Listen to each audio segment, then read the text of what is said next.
Pemirsa, Breaking News 10 kembali menemani Anda dengan berita-berita teraktual dan terpercaya bersama saya, Jupita Indriani, dan rekan saya, Novia Sari.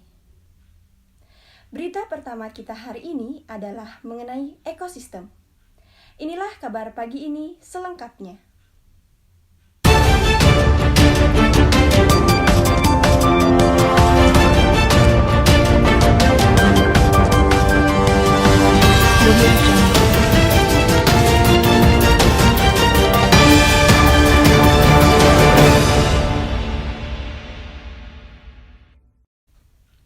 Kita ke kabar pertama pemirsa.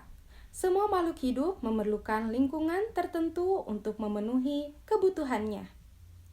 Sebuah lingkungan terdiri dari bagian hidup atau biotik dan tak hidup atau abiotik. Adapun bagian yang hidup di sebuah lingkungan meliputi tumbuhan, hewan, dan makhluk hidup lainnya. Sementara itu, bagian lingkungan yang tak hidup terdiri atas cahaya matahari, udara, tanah, dan air. Baik, berikutnya, bagian hidup dan tak hidup di sebuah lingkungan saling berinteraksi dan saling bergantung satu sama lainnya. Interaksi antara makhluk hidup dengan benda-benda tak hidup di sebuah lingkungan disebut dengan ekosistem, di mana ekosistem tersusun atas individu, populasi, dan komunitas. Pada dasarnya, ekosistem yang ada di dunia dibagi menjadi dua, yaitu ekosistem alami dan ekosistem buatan. Ekosistem alami terdiri atas ekosistem air dan ekosistem darat. Ekosistem air terdiri atas ekosistem air tawar dan ekosistem air asin. Ekosistem darat terdiri atas ekosistem hutan, padang rumput, padang pasir, tundra, dan taiga. Ekosistem buatan merupakan ekosistem yang diciptakan manusia untuk memenuhi kebutuhan manusia. Sawah dan bendungan merupakan dua contoh ekosistem buatan.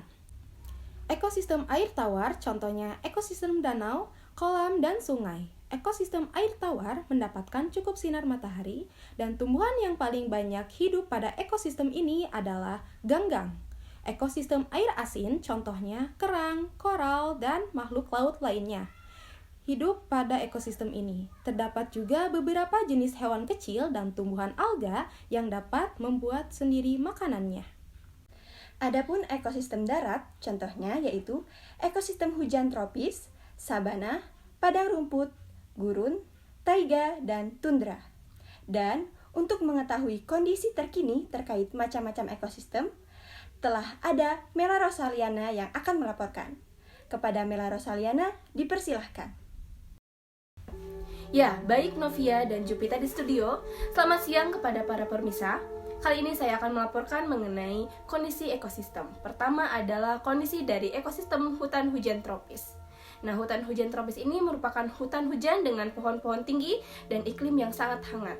Tumbuhan seperti rotan dan anggrek serta hewan seperti kera, burung, badak, dan harimau berada pada ekosistem hutan hujan tropis.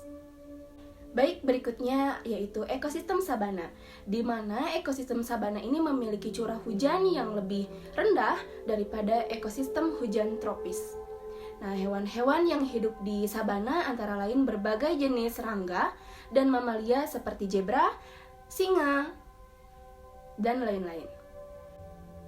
Selanjutnya yaitu ada kondisi dari ekosistem padang rumput. Ekosistem padang rumput yaitu memiliki curah hujan yang lebih rendah dibandingkan dengan ekosistem sabana, di mana tumbuhan khas ekosistem ini yaitu rumput. Hewan yang hidup pada ekosistem ini yaitu bison, singa, anjing liar, serigala, gajah, jerapah, kanguru, dan ular. Selanjutnya ada kondisi dari ekosistem gurun. Gurun merupakan ekosistem yang paling gersang karena curah hujan yang sangat rendah. Tumbuhan jenis kaktus yang memiliki duri untuk mengurangi penguapan banyak tumbuh di daerah gurun. Hewan-hewan yang bisa hidup pada ekosistem ini antara lain semut, ular, kadal, kalajengking, dan berbagai jenis hewan malam lainnya. Selanjutnya adalah kondisi dari ekosistem taiga, di mana suhu pada ekosistem taiga sangat rendah pada musim dingin. Taiga biasanya merupakan hutan yang tersusun atas satu jenis tumbuhan seperti cemara, pinus, dan berbagai jenis tumbuhan lainnya. Hewan seperti beruang hitam, ajag biasanya hidup di ekosistem ini. Baik, dan yang terakhir ada kondisi dari ekosistem tundra. Tundra merupakan ekosistem yang dingin dan kering, banyak jenis tumbuhan juga yang tidak bisa hidup pada ekosistem ini karena rendahnya suhu lingkungan sepanjang tahunnya. Akar-akar tanaman tidak dapat tumbuh pada suhu yang dingin. Tumbuhan jenis rumput tertentu saja yang mampu bertahan. Beberapa jenis burung bersarang di ekosistem tundra pada saat musim panas, seperti angsa dan bebek.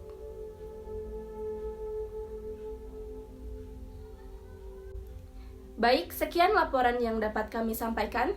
Kita kembali ke studio. Terima kasih kepada Mela Rosaliana atas laporannya. Sekian siaran berita pada pagi ini. Saya Jupita Indriani. Saya Novia Sari dan seluruh kru mengucapkan terima kasih atas perhatian Anda. Selamat pagi dan sampai jumpa.